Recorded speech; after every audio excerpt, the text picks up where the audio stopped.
Train का खौफनाक सफ़र। मेरा नाम है आशीष और मैं वाराणसी का रहने वाला हूँ। मेरे पिताजी शिवजी के मंदिर में पुजारी हैं। ट्रेन में सफ़र करते वक्त मेरा सामना रहस्यमय खौफनाक भूतिया शक्तियों से हुआ था। उस दिन के बाद मैं कभी ट्रेन में बैठने की हिम्मत नहीं कर पाया हूँ। ट्रेन का सायरन बजे तो भी मेरी धड़कन बढ़ जाती है। मेरे साथ वह दर्दनाक घटना तब घटी थी जब मैं अपने दोस्त वकुल और प्रदीप के साथ शिमला घूमने जा रहा था। हमने अचानक घूमने का प्लान बना डाला। तत्काल में ट्रेन टिकट बुक किया और फटाफट रेलवे स्टेशन पहुंचे। ट्रेन निकलने का समय हो चला था। बबुल और प्रदीप ट्रेन में चढ़ गए और मैं नाश्ता पैक करवाने के चक्कर में लेट हो गया। मुझे जोरों की बाथरूम लगी थी तो मैं उधर रेलवे स्टेशन के पास कोने में खड़े खड़े पेशाब करने लगा। अचानक मुझे किसी अनजान शक्ति ने जोर का थप्पड़ मारा। मेरे कान में तो जैसे सीटी बज गई। मेरा नाश्ते का पैकेट हवा में उछलकर बिखर गया। आसपास देखा तो कोई नहीं था, पर मैं जिस पत्थर पर पेशाब कर रहा था उस पत्थर से धुआं निकल रहा था। यह देखकर मेरे तो रोंगटे खड़े हो गए। मैं फौरन ट्रेन की ओर भागा और चलती ट्रेन बड़ी मुश्किल से पकड़ी। वकुल और प्रदीप मुझे देखते ही गालियां देने लगे। वह बोले कि कहाँ मर गया था, ट्रेन मिस हो जाती तो। अब मैं उन दोनों को कैसे बताऊं कि मैं किस मुसीबत का तमाचा खाकर आया रहा हूँ।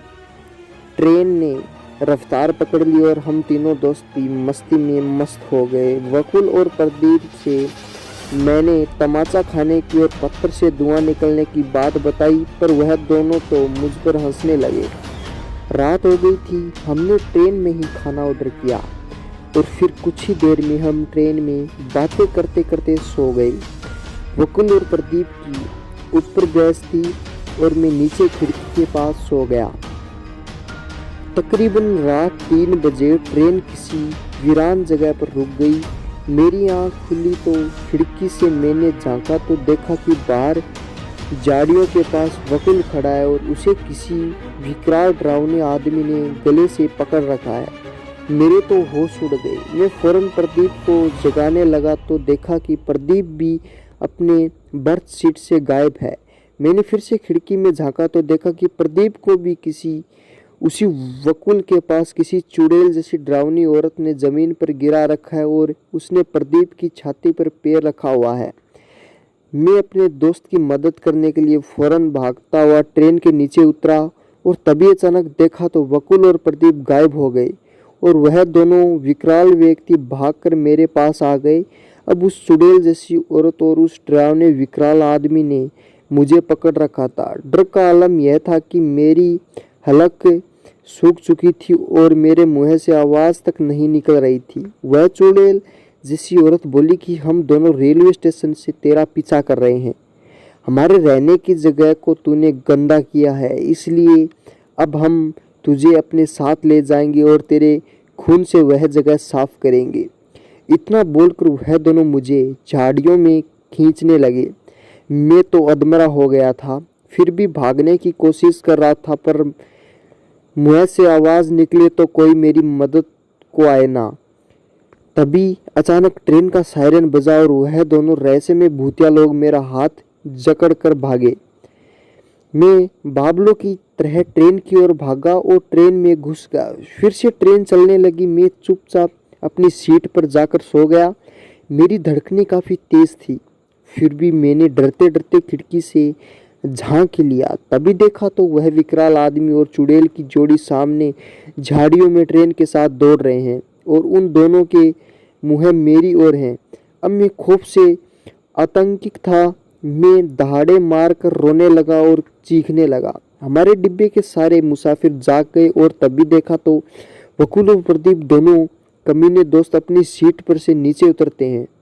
वह बोले कि हम तो उठे ही नहीं हैं, अपनी सीट पर ही सोए हुए थे। जब भी मैंने उन दोनों को ट्रेन में ना पाकर ही उन दोनों को बचाने के लिए ट्रेन से नीचे उतरने का जोखिम लिया था। सब ने मुझे शांत कराया और मेरे दोनों दोस्त फिर पूरी रात जागते हुए मेरे पास ही बैठे रहे। हम तीनों दोस्त शिमला घूमे, पर ट्रेन के दर्दनाक हादसे की याद मुझे पागल किए जा रही थी।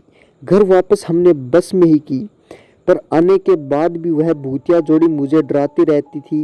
एक दिन मैंने अपने पिता से मदद मांगी। पिताजी फौरन मुझे उस जगह पर ले गए जहां पर मैंने पेशाब किया था।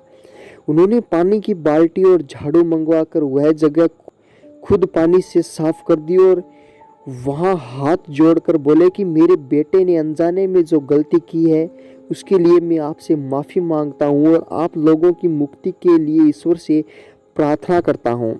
उसके बाद हम घर चले गए। आज उस बात को 1 साल हो चुका है। वो जगह साफ कर आने के बाद कभी वह भूतिया लोग नजर नहीं आए। मेरी मदद करने के लिए मैं अपने पापा का शुक्रगुजार हूँ। लव यू पापा।